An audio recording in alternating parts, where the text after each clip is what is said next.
내연기관 자동차의 종말과 이제 시작되는 전기차 시대에는 과연 환경오염과 건강은 안전한가에 대해서 알아보겠습니다. 한 세기 넘게 인류의 이동수단을 책임져온 내연기관 자동차가 점점 역사의 뒤편으로 물러나고 있습니다. 환경 문제와 에너지 전환 정책, 기술 발전 등의 이유로 전 세계는 내연기관차의 퇴출을 가속화하고 있으며 그 빈자리는 전기차와 수소차 같은 친환경 자동차가 채워가고 있는 추세입니다. 지금까지 내연기관 자동차는 가격과 성능 그리고 인프라의 모든 면에서 가장 합리적인 선택이었습니다.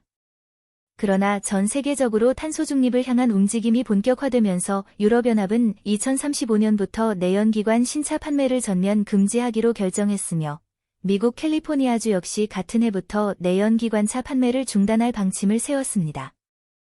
중국이나 우리나라 역시 2035년부터는 내연기관차 판매 중단을 논의하고 있습니다. 하지만 신차 판매가 금지된다고 해서 도로 위 모든 내연기관차가 즉시 사라지는 것은 아닙니다. 기존에 판매된 차량들은 수명이 다할 때까지 운행될 것이므로 전 세계적으로 내연기관차가 거의 자취를 감추는 시점은 2050년 전후가 될 것으로 전망됩니다. 현재 내연기관차를 대신할 대표 주자는 단연 전기차입니다. 이미 테슬라를 필두로 현대차와 미국의 GM 그리고 폭스바겐 같은 글로벌 자동차 제조사들은 전기차 라인업 확장에 사활을 걸고 있으며 이미 상당 부분 기술 발전으로 전기차의 주행거리도 과거에 비해 대폭 늘었고 충전 인프라도 빠르게 확장되고 있는 것이 사실입니다. 그리고 수소차는 아직 대중화에는 시간이 걸리지만 대형 상용차 분야에서는 강력한 대안으로 떠오르고 있습니다. 충전 시간이 짧고 긴 주행거리를 제공할 수 있어 트럭이나 버스와 같은 물류산업에서는 수소차의 잠재력이 주목받고 있습니다. 그럼 내연기관차와 전기차, 수소차의 장단점은 무엇인지 알아보겠습니다. 각 차량의 장단점을 비교해보면 미래자동차 시장의 방향성을 더 명확히 이해할 수 있게 됩니다. 내연기관차는 긴 주행거리와 빠른 연료 보급, 그리고 저렴한 초기 비용이라는 장점이 있습니다. 그러나 온실가스 배출과 연료비의 상승 그리고 지속적인 엔진 관리 비용 등의 단점이 있다는 것은 이미 확인된 사실입니다. 특히 지구온난화와 미세먼지 문제가 심화되면서 국내뿐 아니라 유럽을 비롯한 여러 나라에서도 이미 내연기관차에 대한 규제가 강화되고 있습니다. 전기차는 친환경적이라는 가장 큰 강점을 가지고 있습니다. 주행 중 이산화탄소를 배출하지 않으며 유지비 또한 현저히 낮습니다. 특히 모터 구동 특성상 소음이 적어 승차감이 조용하고 부드럽기까지 합니다. 하지만 여전히 충전 시간이 길고 충전 인프라가 완전하지 않으며 초기 구매 가격이 높은 것은 부담입니다. 수소차는 충전 시간이 3에서 5분으로 내연기관차 수준이며 긴 주행거리를 제공할 수 있어 장거리 이동에 유리하다는 장점이 있습니다. 그러나 주 에너지원인 수소 생산 비용과 운송 비용이 비싸고 수소 충전소가 극히 적으며 차량 가격도 고가라는 단점이 있습니다.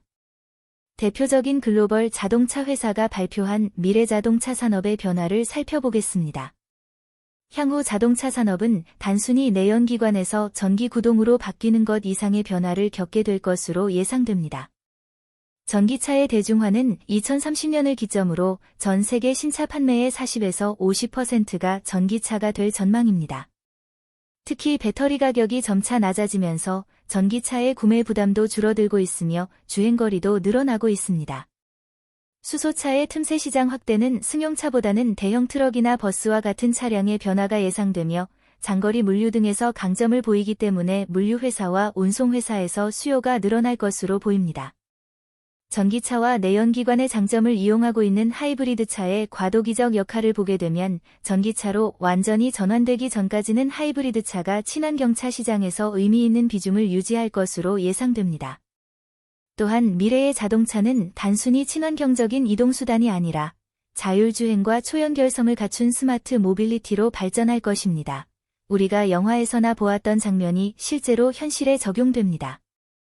전기차 보급이 늘면서 사용 후의 배터리 재활용 기술과 시장이 급격히 성장할 것으로 보입니다.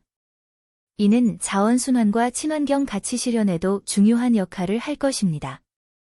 다만 산더미처럼 쏟아지는 배터리는 심각한 환경오염과 인간의 건강에 미치는 부분도 크게 우려되는 현실입니다.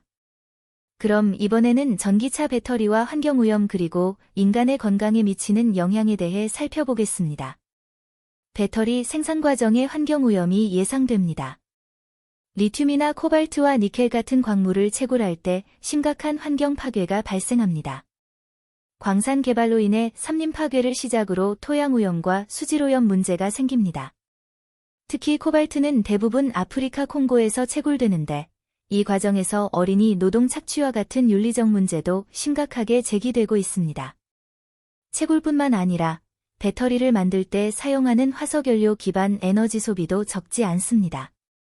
결국 전기차 초기 생산 과정에서는 내연기관차보다 탄소 배출량이 많을 수도 있습니다. 두 번째는 사용 후 폐배터리 문제입니다.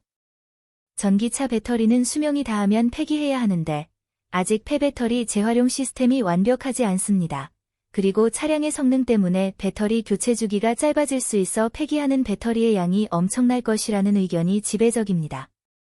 만약에 폐배터리가 제대로 관리되지 않으면 리튬, 코발트, 니켈 같은 중금속이 토양이나 지하수에 유출될 수 있으며 이 물질들은 인간의 건강에 심각한 악영향을 미칩니다.